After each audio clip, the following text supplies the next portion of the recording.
तो इस एनिमे की शुरुआत में हम एक लड़के को देखते हैं जो कि रात को अपने घर की तरफ जा रहा था, पर रास्ते में वो एक चोर को देखता है जो दो लड़कियों को परेशान कर रहा था। ये देखकर वो लड़का उन लड़कियों को बचाने की कोशिश करता है, लेकिन इस चोर का चाकू हाथापाई में लड़के के पेट के अंदर घुस जाता है, जिसकी वजह से उसकी वहीं पर मौत हो जाती है। जिसके बाद अगली सुबह उस लड़के की आंख किसी दूसरी जगह पर खुलती है, जहां वो देखता है कि वो एक छोटा बच्चा बन चुका है। ये देखकर उसे पहले तो कुछ समझ नहीं आता, पर अपने आसपास की चीजें देखने के बाद उसे पता चल जाता है कि वो उन लड़कियों को बचाते हुए मारा गया था और अब उसका पुनर्जन्म इस 3 साल के बच्चे के रूप में हुआ है, जिसका नाम काइन है। अब जब वो ये सब सोच ही रहा था, तभी एक लिली नाम की मेड उसे वहाँ खाना खिलाने के लिए आ जाती है, जिससे वो बातों बातों में जान लेता है कि वो इस वक्त एक ऐसी दुनिया में है जहाँ लोग मैजिक का इस्तेमाल करना जानते हैं और उसी दुनिया की एक कंट्री के एक शहर में वो रहता है। साथ ही उसे ये भी पता चलता है कि उसके फादर इस सिटी के मिलिट्री जनरल हैं,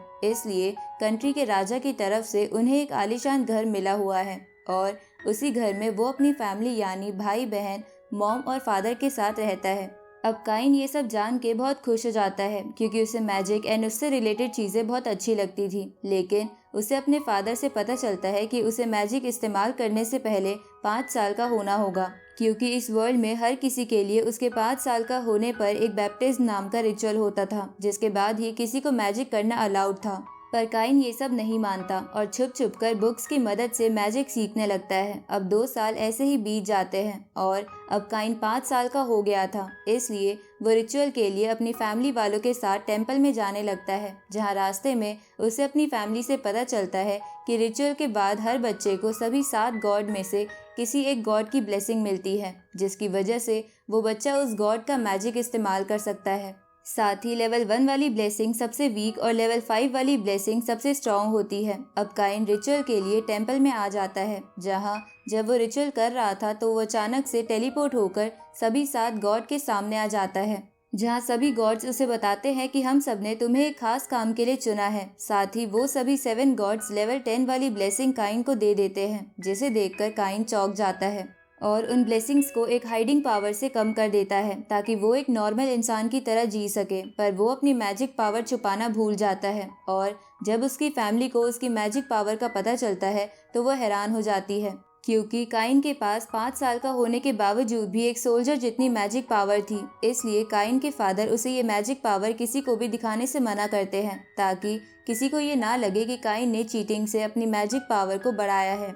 साथ ही काइन के फादर उसकी ट्रेनिंग के लिए 2 टीचर्स का भी इंतजाम कर देते हैं, जिनका नाम मिली और नीना था। अब वो दोनों टीचर्स काइन को ट्रेनिंग के लिए पैलेस के एरेना में ले जाती है, जहां मिली काइन को स्वॉर्ड चलाना सिखाने लगती है, लेकिन वो तो उसे ही हरा देता है। साथ ही नीना भी काइन की मैजिक पावर देखकर चौंक जाती है और उन्हें लगता है कि काइन एक जीनियस है, इसलिए वो उसे ट्रेनिंग के लिए शहर से दूर एक खाली जगह पर ले आती है ताकि उसकी पावर से पैलेस तबाह ना हो जाए। पर जब वो लोग वहां पहुंचते हैं तो उन पर एक किलर रैबिट हमला कर देता है, लेकिन काइन उसे मारकर अपने मैजिक बॉक्स में रख लेता है। अब मैजिक बॉक्स को देखकर वो दोनों टीचर्स चौंक जाती है, क्योंकि वो दोनों भी मैजिक बॉक्स चाहती थी, पर वो बहुत महंगा था। अब काइन बाकी किलर रैबिट्स को मारने के लिए पास वाले फॉरेस्ट में जाने लगता है, लेकिन नीना उसे मना कर देती है क्योंकि उस फॉरेस्ट में बहुत खतरनाक मॉन्स्टर थे और नीना को लग रहा था कि काइन अभी उनसे नहीं निपट सकता है।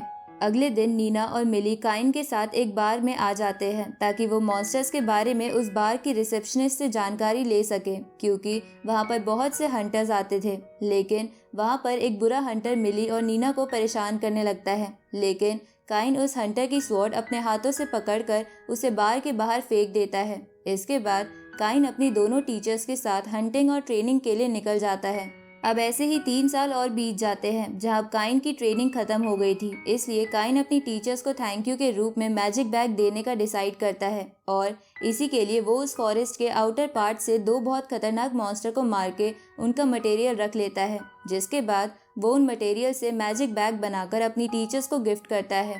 जहां उन बैग्स को देखकर मिली और नीना हैरान रह जाती है, क्योंकि काइन ने उन बैग्स को बनाने के लिए ड्रैगन्स को मारा था, जिन्हें मारना एक ए रैंक हंटर टीम के लिए भी मुश्किल होता है। साथ ही उन बैग्स में एक पैलेस को रखने जितनी जगह थी, जिसकी वजह से वो बहुत ही कीमती हो गया था। इसके बाद मिली और नीना काइन को गुड बाय बोलकर वहां से चली जाती है। रात को काइन के फादर उसे डांटने लगते हैं क्योंकि उन्हें पता चल गया था कि काइन ने ड्रैगन्स को मारा है, जबकि उन्होंने उसे ज़्यादा मैजिक इस्तेमाल करने से मना किया था।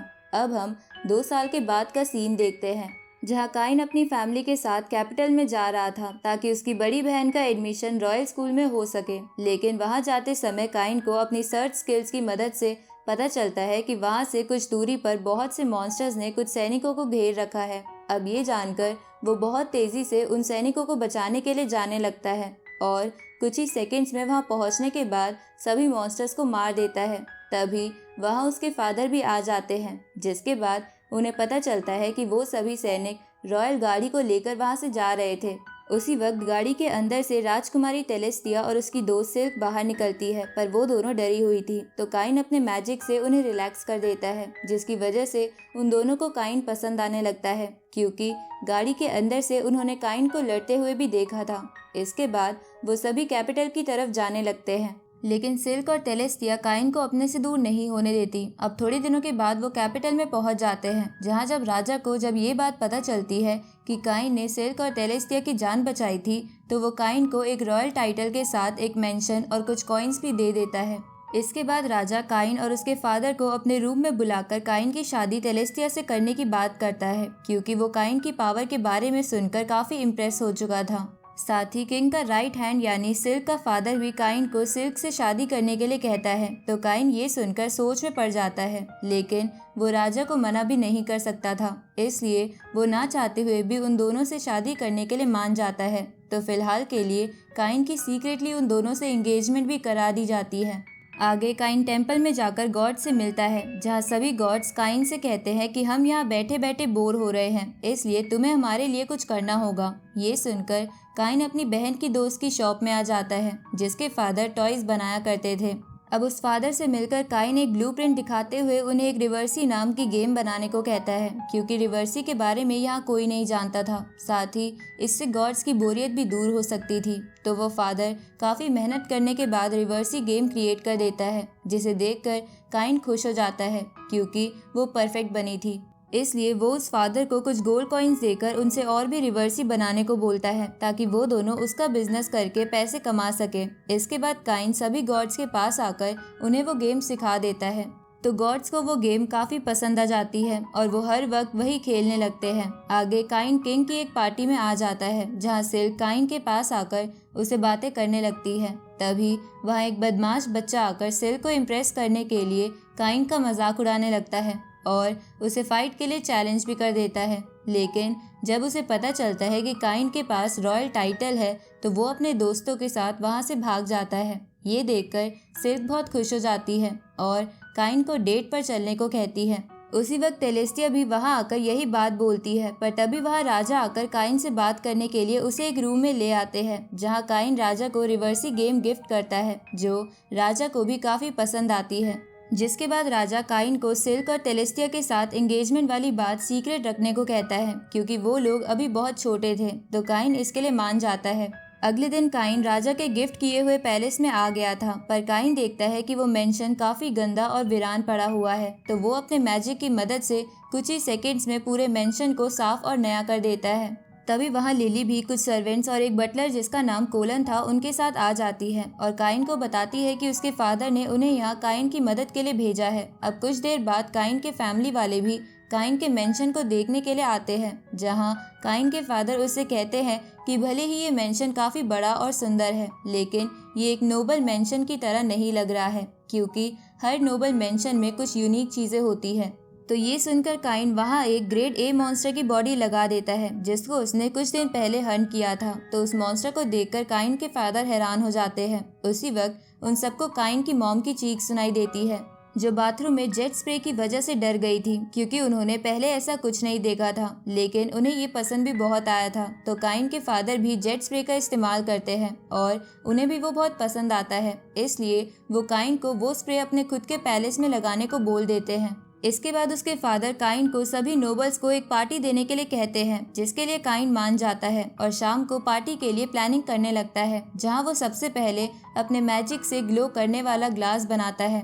साथ ही वो वहाँ के शेफ को हैमबर्गर और सोडा वाटर बनाने की रेसिपी देता है, क्योंकि ये दोनों चीज़ें इस वर्ल्ड के लिए बिल्कुल नई थी। इसके बाद काइन पार्टी के लिए सभी को इनविटेशन भिजवा देता है, लेकिन वो राजा को इनविटेशन नहीं दे सकता था क्योंकि उसका रॉयल टाइटल अभी इतना बड़ा नहीं था। लेकिन राजा उससे ज़बरदस्ती इनविटेशन ले लेता है। आगे सभी नॉबल्स काइन की पार्टी के लिए आ जाते हैं, जहां सभी लोगों को काइन की पार्टी की तैयारी काफ़ी पसंद आती है और जब राजा पार्टी में मौजूद फूड खाता है तो उन्हें वो बहुत पसंद आता है। पर एक नोबल पार्टी को बिगाड़ने की कोशिश कर रहा था क्योंकि वो काइन से चिढ़ता था, पर राजा उसे धमकाकर भगा देता है। अब कुछ दिन बीत जाते हैं, जहां एक दिन काइन रॉयल पैलेस के गार्ड्स के वाइस कैप्टन से मिलने के लिए आता है क्योंकि वो हंट किए गए कुछ मॉन्स्टर्स की बॉडी रॉयल गार्ड्स को देना चाहता था। पर जब वो उन मॉन्स्टर्स की बॉडी को बाहर निकालता है तो उसे देखकर वाइस कैप्टन चौंक जाता है क्योंकि वो सभी मॉन्स्टर ए ग्रेड से ऊपर के मॉन्स्टर थे।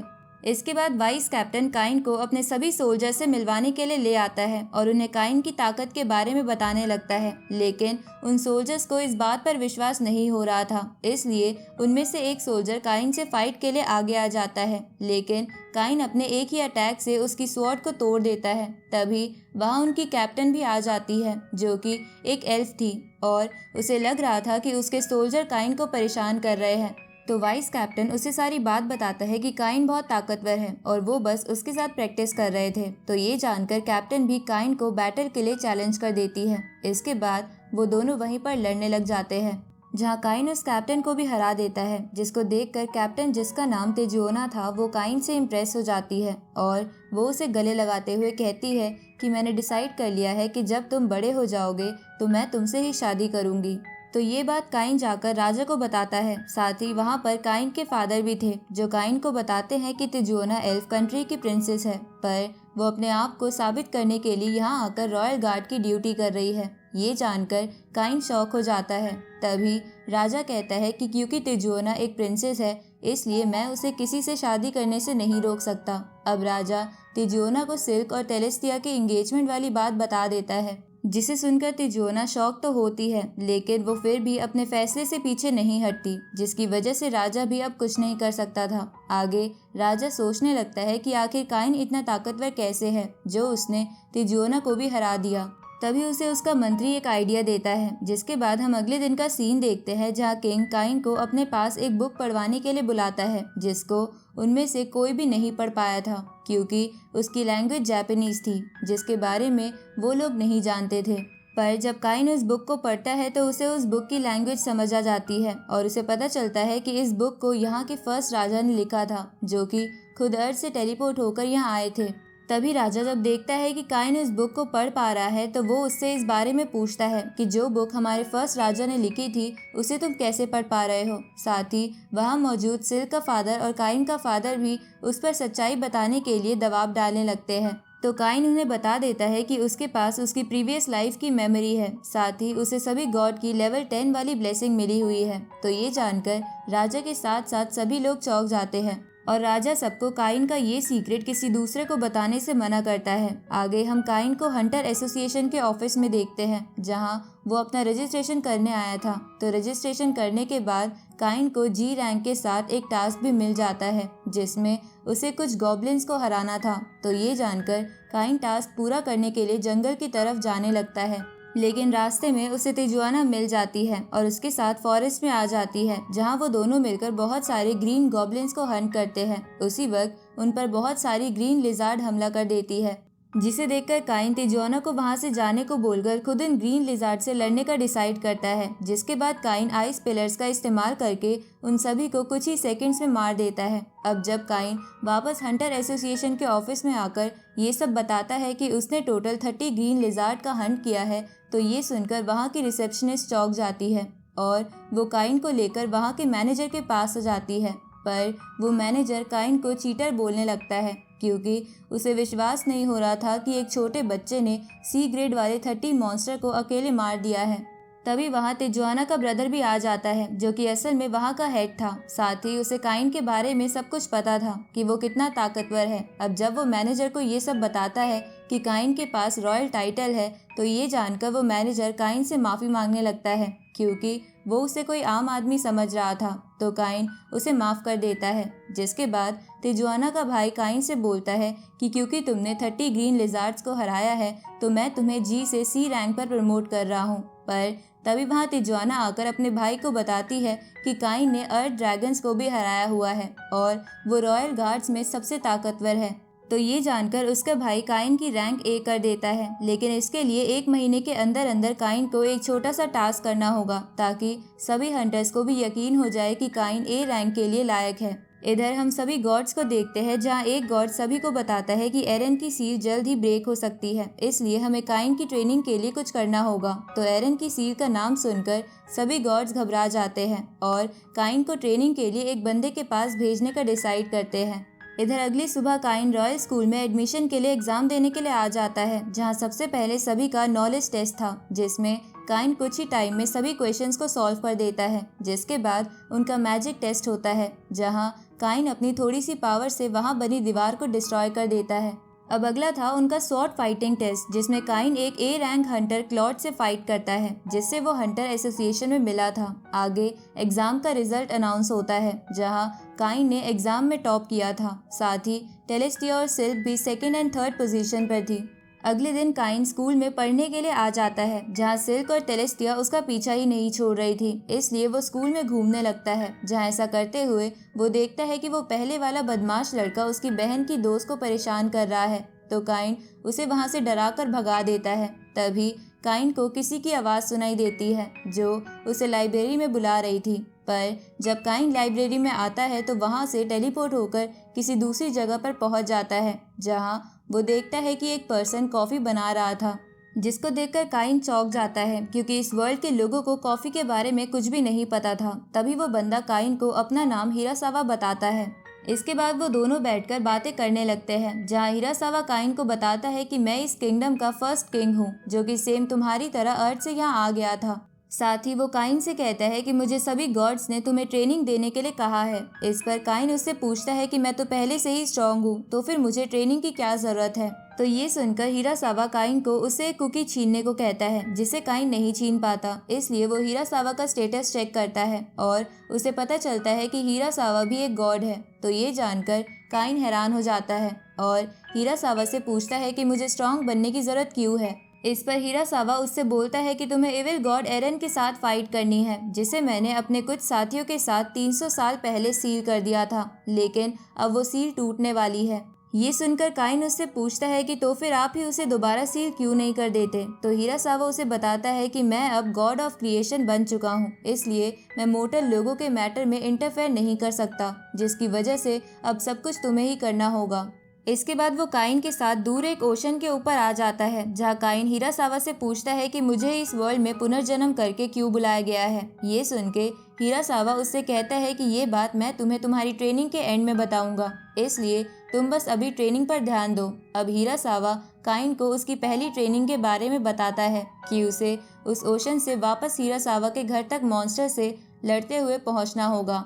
साथ ही काइन को टाइम की भी चिंता करने की कोई ज़रूरत नहीं है, क्योंकि यहाँ का 1 साल बाहरी दुनिया के 1 दिन के बराबर होता है। अब काइन की फर्स्ट ट्रेनिंग स्टार्ट हो जाती है, जहाँ वो मॉन्स्टर्स को मारते हुए उस जंगल को क्रॉस करने लगता है, जहाँ उसे रास्ते में एक घायल व्हाइट फॉक्स मिलती है, जिसे काइन अपने मैजिक से हील कर देता है। साथ ही वो उसका नाम हाकू रख देता है। जिसके बाद वो दोनों मॉन्स्टर के साथ फाइट करते करते जंगल क्रॉस करने लगते हैं, जहाँ काइन को उस जंगल को क्रॉस करने में 4 साल लग जाते हैं। अब हिरासावा वहाँ अपने एल्फ फ्रेंड को बुलाते हुए काइन से कहता है कि अब तुम्हें इस बंदे को फाइट में हराना होगा, और जब तुम इसे हरा दोगे तो तुम्हारी ट्रेनिंग खत्म हो जाएगी। इसके बाद काइन उस एल्फ से फाइट करने के लिए आ जाता है, लेकिन वो एल्फ काइन को काफ़ी आसानी से हरा देता है। लेकिन काइन हार नहीं मानता और अपनी पूरी मेहनत से ट्रेनिंग करता है। इस बीच काइन को उस एल्फ यानी हिरासावा के फ्रेंड के घर पर एक बेबी ड्रैगन मिलता है, जिसे काइन अपना पेट बना लेता है।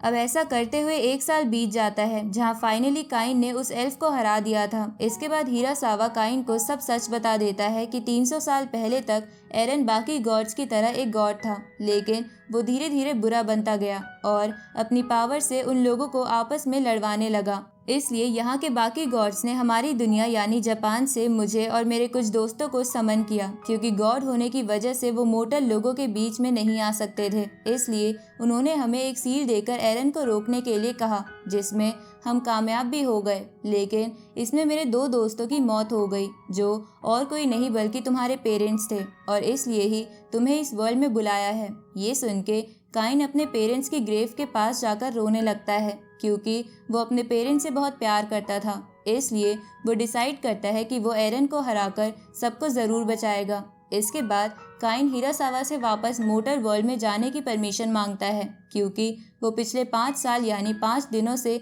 लापता था, जिसके कारण उसके नए पेरेंट्स उसके लिए परेशान हो रहे होंगे।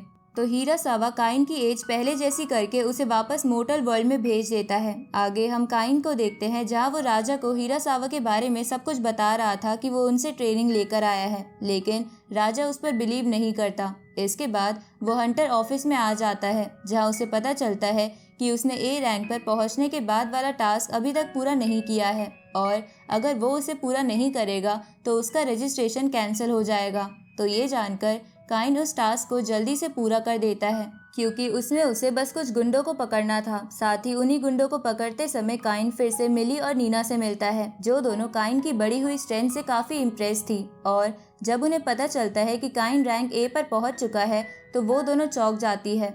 इसके बाद वो तीनों वापस हंटर ऑफिस आ जाते हैं, जहां काइन को क्लॉड भी मिलता है, जो कि असल में मिली का भाई था। इसके बाद वो सब मिलकर पार्टी करने लगते हैं। इधर हम फॉरेस्ट का सीन देखते हैं, जहां एरन अपनी नींद से जाग चुका था, पर अब वो अपनी ओरिजिनल बॉडी में नहीं बल्कि एक ड्रैगन की बॉडी में था। अगले दिन काइन अपने स्कूल में आया हुआ था, जहाँ एक टीचर सभी को मॉन्स्टर समनिंग सिखाने वाला था, ताकि वो लोग उन मॉन्स्टर को अपना बीस्ट पार्टनर बना सके। अब सभी स्टूडेंट एक एक करके मॉन्स्टर समन करने लगते हैं, जहां उन सबसे केवल नॉर्मल एनिमल ही समन हो पा रहे थे। तभी काइन की बारी आ जाती है, और जब वो मॉन्स्टर समन करता है तो उसके अंदर प्रिंस ऑफ डार्कनेस, जो कि एक डीमन लॉर्ड था, वो बाहर आ जाता है। तो उसे देखकर काइन वहां तेज रोशनी करके स्कूल के लोगों की आंखें बंद करवा देता है, जिसके बाद वो डीमन काइन की पावर को चेक करता है और काइन से उसका पार्टनर बनने की रिक्वेस्ट करने लगता है, जिस पर काइन उसे अपना पार्टनर बनाकर जल्दी से उसे वहां से जाने को कहता है। आगे जब काइन राजा के पास आता है तो वो ये जानकर हैरान हो जाते हैं कि काइन का पार्टनर एक डीमन लॉर्ड है। तभी उसे खबर मिलती है कि काइन के होम टाउन में पिछले कुछ दिनों से बार बार बहुत सारे मॉन्स्टर हमला कर रहे हैं, जिसको जानकर काइन बिना वक्त गवाए तुरंत अपने होम टाउन आ जाता है, जहां उसे हंटर ऑफिस से पता चलता है कि उन मॉन्स्टर्स ने बहुत से हंटर्स को इंजर्ड कर दिया है। तभी वहां नीना और मिली भी आ जाती है, क्योंकि उन्हें भी इस टाउन में चल रही प्रॉब्लम को इन्वेस्टिगेट करने का मिशन मिला था। इसके बाद काइन फॉरेस्ट में आकर हाकू और बेबी ड्रैगन को समन करके उनके साथ मॉन्स्टर्स को मारते हुए इन्वेस्टिगेशन करने लगता है, लेकिन तभी उसे अजीब सी फीलिंग आती है। इसलिए वो प्रिंस ऑफ डार्कनेस को समन करके उसे फॉरेस्ट के बारे में सब कुछ पता करने को कहता है। इस पर प्रिंस ऑफ डार्कनेस अपने एक सर्वेंट को समन करता है, क्योंकि वो सर्वेंट इन्वेस्टिगेशन में माहिर था। अब वो दोनों इन्वेस्टिगेशन करने लगते हैं, जहां उन्हें पता चलता है कि एक जगह पर बहुत सारे मॉन्स्टर्स जमा हो रहे हैं, साथ ही वहां पर कोई और ताकतवर चीज़ भी है। तो वो दोनों उस तरफ जाने लगते हैं, जहां थोड़ा आगे बढ़ने पर वो बहुत सारे मॉन्स्टर्स को देखते हैं। साथ ही उन्हें पता चलता है कि उन मॉन्स्टर्स को कोई कंट्रोल कर रहा है। उसी वक्त वो मॉन्स्टर्स सिटी की तरफ बढ़ने लगते हैं, तो प्रिंस ऑफ डार्कनेस ये बात काइन को बताने चला जाता है। इस तरफ काइन वापस हंटर एसोसिएशन आ गया था, लेकिन तभी उसे पता चलता है कि हजारों की संख्या में ए ग्रेड वाले मॉन्स्टर फॉरेस्ट से टाउन की तरफ बढ़ रहे हैं, जिसको जानकर काइन टेंशन में आ जाता है। तभी वहां क्लॉड और तिजुआना भी आ जाते हैं, तो वो उन सभी से टाउन के लोगों को प्रोटेक्ट करने को बोलकर प्रिंस ऑफ डार्कनेस के साथ फॉरेस्ट में आ जाता है, जहां वो देखता है कि उन सभी मॉन्स्टर्स को एरन कंट्रोल कर रहा था। तो ये देखकर काइन प्रिंस ऑफ डार्कनेस से बाकी सभी मॉन्स्टर को सिटी में जाने से रोकने का बोलकर खुद एरन को रोकने के लिए चला जाता है। तो उसके जाने के बाद प्रिंस ऑफ डार्कनेस अपने और 4 सर्वेंट को बुला लेता है, जिन्हें पहले तो यकीन नहीं आ रहा था कि प्रिंस ऑफ डार्कनेस जैसे पावरफुल डीमन लॉर्ड को भी कोई अपना पार्टनर बना सकता है। लेकिन प्रिंस के समझाने के बाद वो लोग उसके साथ मॉन्स्टर्स को मारने का काम शुरू कर देते हैं। इधर काइन के दोस्तों ने सिटी के लोगों को सेफ प्लेस पर भेज दिया था, जिसके बाद वो सब भी फॉरेस्ट में मॉन्स्टर्स को मारने के लिए आ जाते हैं। दूसरी तरफ काइन एरन के पास आ गया था, जहां उसे पता चलता है कि एरन तो अभी तक सील से आज़ाद हुआ ही नहीं है, क्योंकि वो सील अभी भी बहुत मजबूत है। लेकिन एरन ने किसी तरह अपनी बॉडी का एक छोटा हिस्सा बाहरी दुनिया में भेज दिया है, जो कि एक ब्लैक ड्रैगन है। तो ये जानकर काइन एरन के साथ लड़ने लगता है, लेकिन भले ही एरन अपनी फुल पावर का इस्तेमाल नहीं कर पा रहा था, पर फिर भी वो काइन को बराबर की टक्कर देने लगता है। बल्कि कई बार तो वो काइन के ऊपर भारी भी पड़ रहा था। तो ये देखकर हाकू और वो ड्रैगन काइन की लड़ने में मदद करते हैं, लेकिन एरन उन दोनों को पीछे करके हाकू को जान से मारने लगता है। पर काइन बीच में आकर एरन के अटैक रोक लेता है। तभी एरन कहने लगता है कि तुम्हें हराने के बाद मैं इस वर्ल्ड को भी तबाह कर दूंगा। तो ये सुनकर काइन अपने दोस्तों और अपने पेरेंट्स की मौत को याद करते हुए गुस्सा हो जाता है, जिससे उसकी बॉडी से बहुत तेज एनर्जी निकलने लगती है। जिसके बाद वो अपनी फुल पावर को एक अटैक में डालकर उससे एरन पर हमला कर देता है, जिसे एरन नहीं रोक पाता और उसकी ब्लैक ड्रैगन वाली बॉडी डिस्ट्रॉय हो जाती है। आगे हम काइन को राजा के मेंशन में देखते हैं, जहां राजा सभी लोगों के सामने काइन को सभी मॉन्स्टर्स को मारने की खुशी में किंगडम का एक बहुत बड़ा हिस्सा गिफ्ट कर देता है। तो काइन इससे खुश हो जाता है और वो डिसाइड करता है कि वो उस जगह को दुनिया का सबसे अच्छा प्लेस बनाएगा, जहाँ सभी लोग शांति और प्यार से बिना डर के रह सके। आगे वो अपने दोस्तों के साथ उस किंगडम में आ जाता है, जहाँ वो सबसे पहले पूरे किंगडम में घूम घूम कर सभी बदमाश लोगों को सबक सिखाता है। फिर वो अपने मैजिक से उस किंगडम के चारों तरफ एक बहुत मजबूत वॉल क्रिएट कर देता है। साथ ही वो वहाँ एक पैलेस भी बना देता है और इसी के साथ उसका नया एडवेंचर शुरू हो गया था। अब इसी के साथ सीजन 1 यहीं पर एंड होता है।